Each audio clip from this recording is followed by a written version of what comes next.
प्रसन्न हो? हाँ, नहीं, ठीक ही रहना चाहिए। हम आपको अपने प्रभु का विधान बताते हैं थोड़ा सा। जब प्रभु किसी पर कृपा करते हैं, ये वैभव मिलना कृपा नहीं है, ये पुण्य है। पुण्य से एक घोर पापी को भी बहुत देखो, पाप करके भी उनका कोई पुण्य है जिससे वो सुकृत पूर्व के सुकृत चल रहे हैं, नया पाप है। ये वैभव बढ़ना या यश बढ़ना, ये भगवान की कृपा नहीं मानी जाती। भगवान की कृपा मानी जाती है अंदर का चिंतन बदलना, जिससे आपके अनंत जन्मों के संस्कार भस्म होकर और अगला जो है वो बड़ा उत्तम होगा। अंदर के चिंतन से होता है, बाहर से कुछ नहीं होता। मात्र अंदर का चिंतन। अच्छा, अंदर का चिंतन हम लोगों का स्वभाव बन गया बहिर्मुखी।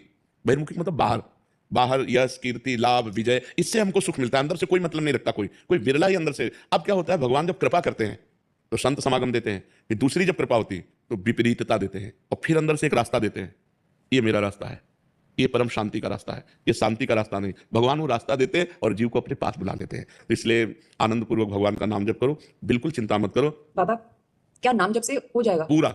ये हम अपने जीवन का अनुभव बताते हैं। सांख्य योग और अष्टांग योग और कर्म योग और भक्ति योग, चारों योगों में प्रवेश रहा है। पहले हम सन्यासी रहे 20 वर्ष सन्यासी रहे काशी विश्वनाथ जी। तो हम सांख्य योग, अष्टांग योग, जो अष्टांग योग है ना, अष्टांग योग, कर्म योग, इन तीनों को अच्छी प्रकार जान करके और फिर भक्ति योग में आए हैं। स्वयं भगवान शंकर से बढ़कर कोई ज्ञानी तो नहीं ना, सनकादि से बढ़कर कोई ज्ञानी नहीं। वो हरिशरणम सनकादि हर समय जपते रहते हैं। भगवान शिव राम राम राम राम राम राम जपते रहते हैं। हम वृंदावनवासी प्रिया प्रीतम के उपासी। तो जो राम में राह है वही राह है, जो धा है ये रस देने वाली वस्तु है। तो हम राधा राधा राधा राधा, मतलब आप ये समझो कि हमारी इतनी तार्किक बुद्धि रही, हमारी श्रद्धालु बुद्धि नहीं रही। सन्यासी की जो बुद्धि होती है वो तर्क प्रधान होती है, कसौटी पर कसने पर। तो हम केवल भावुकता में राधा राधा का प्रचार नहीं कह रहे कि हमने सुना और ऐसे ग्रंथों में पढ़ा, ऐसे कह रहे हैं। स्वयं स्वाद लेके कह रहे और विश्वास के साथ कह रहे हैं। यदि आप राधा राधा जपते हो तो इसी जन्म में भगवत प्राप्ति हो जाएगी, इसी जन्म में।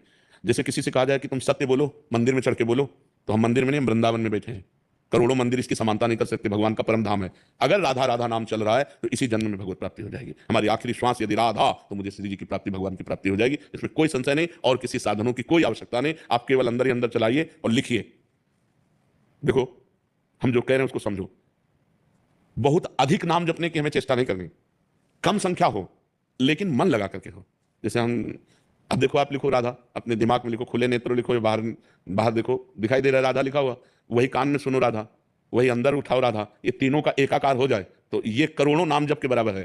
देखो, जैसे हम बोला राधा, ऐसे हम 1000 राधा नाम बोले तो हम बोला राधा, ये उपांशु है, इसे उपांशु कहते हैं। राधा राधा राधा राधा 1000 बार, ये उपांशु हुआ। अब ये ऐसे उपांशु हम 10,000 बार जप करें, अंदर देखते हुए बोले राधा, उपांशु 10,000 बार नाम जप करने का फल एक बार मानसिक में है। इतना बड़ा फल है ये। ऐसे राधा राधा राधा चल रहा है, नेत्रों से हम उसे देख रहे हैं, कानों से उसे